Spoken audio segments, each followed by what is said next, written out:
ជំរាបសួរបងប្អូនពូមីងជាទីមេត្រីជាទីគោរពនិងរាប់អានថ្ងៃនេះចង់បញ្ចេញคลิปខ្លីមួយបាទពីរឿងសិក្ខាសាលាដែលយើងកំពុងរៀបចំខែ7ថ្ងៃទី4បាទនឹងជា 4th of July បាទថ្ងៃហ្នឹងជាថ្ងៃអស្ចារ្យថ្ងៃបុណ្យខួបរបស់សហរដ្ឋអាមេរិកបាទ250ឆ្នាំបាទសហរដ្ឋអាមេរិកបានបង្កើតមកអញ្ចឹងថ្ងៃហ្នឹងនៅភ្នំពេញបាទខាងក្រុមហ៊ុន Mood Communication នឹងរៀបចំសិក្ខាសាលាមួយដើម្បីធ្វើតាំងទីពរនិងបបបង្ហាញពីរឿង skill និង unskill ហើយទៅមានកញ្ចប់ពិសេសទៀតបាទអញ្ចឹងបើសិនបងប្អូនតនេឬអាចឆ្លៀតមកចូលរួមខែ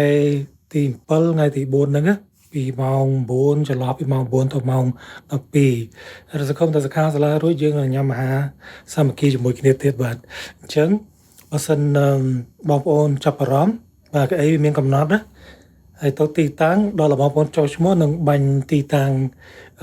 ប្រាប់នៅកន្លែងណាខ្លះអញ្ចឹងបើសិនបងប្អូនចាប់អារម្មណ៍បាទមេត្តាចុះឈ្មោះនៅក្នុង link លើហ្នឹងឬ